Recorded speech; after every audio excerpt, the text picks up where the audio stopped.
ಜಾಗ ಕಬಳಿಕೆಗೆ ಮುಂದಾದ ಗ್ರಾಮಸ್ಥ. ಕೇಳಿ ಕೇಳಿ ಸಾಕಾಗೋಯ್ತು. ನ್ಯಾಯವಾಸ್ತರಾಗಿ ನಾವು ಬಂದು ಗ್ರಾಮ ಪಂಚಾಯತಿಯ ಅಧ್ಯಕ್ಷರು ನಾವು ಆದ್ರಿಂದನೇ ಯಾವುದಕ್ಕೂ ಜಗದಲ್ಲಿ ಇದ್ಮೇಲೆ ಇವ್ರಿಗೊಂದು ಪನಿಷ್ಮೆಂಟ್ ನಾವು ಕೊಡ್ಲೇಬೇಕು. ಪುರಾತನ ಕಾಲದ ದೇವಸ್ಥಾನ 2 ಕೋಟಿ ಖರ್ಚು ಮಾಡಿ ದೇವಸ್ಥಾನ ಕಟ್ಟಿದ್ದೀವಿ. PDO ಬಂದ್ಬಿಟ್ಟು ಸರ್ ಇದು ಗೋಮಾಳಕ್ಕೆ ಬರುತ್ತೆ, ನೀವು ಒಂದು ಆಕ್ಷನ್ ತಗೊಳ್ಳಿ ಅಂತೇಳಿ ತಹಶೀಲ್ದಾರ್ ಅವರಿಗೆ 12ನೇ ತಾರೀಕು ಜೂನಲ್ಲಿ ಕೊಟ್ಟವ್ರೆ. ನಾಡ ಕಚೇರಿಗೆ ಏಕಾಏಕಿ ಬೀಗ ಜಡಿದು ಪ್ರತಿಭಟನೆ.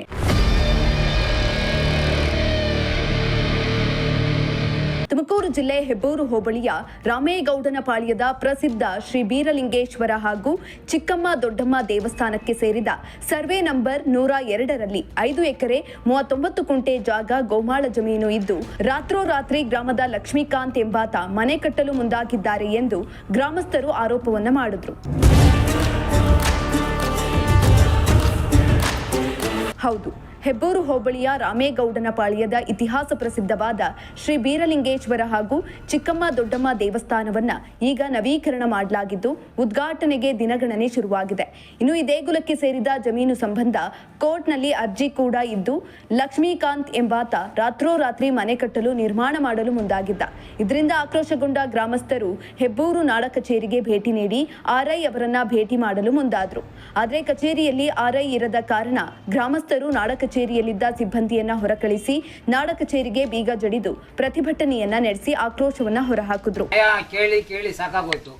ನ್ಯಾಯವಾಸ್ತರಾಗಿ ನಾವು ಬಂದು ಗ್ರಾಮ ಪಂಚಾಯತಿಯ ಅಧ್ಯಕ್ಷರು ನಾವು ಆದ್ರಿಂದನೇ ಯಾವುದಕ್ಕೂ ಜಗದಲ್ಲಿ ಇದ್ಮೇಲೆ ಇವ್ರಿಗೊಂದು ಪನಿಷ್ಮೆಂಟ್ ನಾವು ಕೊಡ್ಲೇಬೇಕು. ಕಚೇರಿಯಲ್ಲಿ ಒಂದು ಕೆಲಸ ಮಾಡಬಾರ್ದು, ಏನೂ ಇಲ್ಲ. ಇಲ್ಲಿ ಪರೋಕ್ಷವಾಗಿ ಅವರಿಗೆ ಬೆಂಬಲ ಕೊಟ್ಕೊಂಡು ಅವ್ರಿಗೆ ಸರ್ಕಾರಿ ಜಾಗ ಒತ್ತುವರಿ ಮಾಡ್ಕೊಂಡು ದೇವಸ್ಥಾನಕ್ಕೆ ಅಲ್ಲಿ ಸಾರ್ವಜನಿಕರಿಗೆ ತೊಂದರೆ ಕೊಟ್ಕೊಂಡು ಇವತ್ತು ಅಲ್ಲಿ ಮನೆ ಕಟ್ಟಕ್ಕೆ ಆಯ ಮಾಡ್ತಾವ್ರೆ. ಆಲೆ 3-4 ತಿಂಗಳಾಯ್ತು ನಾವು ಕೇಳಿ ಕೇಳಿ ಸಾಕಾಗ್ಬಿಟ್ಟು ರಾಮೇಗೌಡನಪಾಳ್ಯ ಗ್ರಾಮದಿಂದ ಸಿರುವಾರ ಗ್ರಾಮ ಪಂಚಾಯತಿ ಹೆಬ್ಬೂರು ಹೋಬಳಿಲಿ ನಾವು ನಮ್ಮ ದೇವಸ್ಥಾನ ಮುಂದೆಡೆ ಒತ್ತುವರಿ ಮಾಡ್ಕೊಂಡವ್ರೆ ಅಂತೇಳಿ 3 ತಿಂಗಳಾದ್ರೂ 3 ತಿಂಗಳು ಮುಂಚೆನೆ ಒಂದು ಲೆಟರ್ ಕೊಟ್ಟಿದ್ದು. ಆ ಲೆಟರ್ಗೆ ಏನು ಆಕ್ಷನ್ ತಗೊಳ್ತಾರೆ ಸುಮ್ಮನೆ ವಿಳಂಬ ಮಾಡ್ತಾ ಇದ್ದಾರೆ. ಆಮೇಲೆ ಮೊನ್ನೆ ತಿರ್ಗಾ ಎಣ್ಣೆ ಕಡೆಯಿಂದನೂ ಲೆಟರ್ ಹಾಕ್ಸಿದೀವಿ. ಆ ಲೆಟರ್ಗೂ ಏನು ರೆಸ್ಪಾನ್ಸ್ ಮಾಡ್ದಲೇನೆ, ಸ್ಪಾಟ್ ಇನ್ಸ್ಪೆಕ್ಷನ್ ಮಾಡ್ದಲೇನೆ ಏನೇ ಕೇಳಿದ್ರು ಸರ್ವೇನವ್ರು ಇಲ್ಲ. ಸರ್ವೇನವ್ರು ಬರೋಕೆ ಒಬ್ಬ ಸರ್ವೇನವ್ರು ಬರೋಕೆ 3 ತಿಂಗಳು ಬೇಕು, 4 ತಿಂಗಳು ಬೇಕು, ಎಷ್ಟು ತಿಂಗಳು ಬೇಕು ಹೇಳಿ?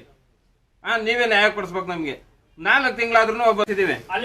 ಈಗ ಇವತ್ತಿಂದ ಕೋರ್ಟ್ 8ನೇ ತಾರೀಕು ರಜೆ ಇದೆ ಅಂತ ಹೇಳ್ಬಿಟ್ಟು ಇವರೇ ಕುಮ್ಮ ಕೊಟ್ಬಿಟ್ಟು ಕಂದಾಯ ಗ್ರಾಮದ ಅಡಿ ಮಾಡ್ತಾ ಇರೋದ ಅದ್ರಲ್ಲಿ ಹಕ್ಕುಪತ್ರ ಕೊಡ್ಬೇಕು ಅಂತೇಳಿ ಇವರೇ ಕಡೆಯವ್ರನ್ನ ಸರ್ವೆ ಮಾಡಿ ಅಳತೆ ಮಾಡ್ಸವ್ರೆ.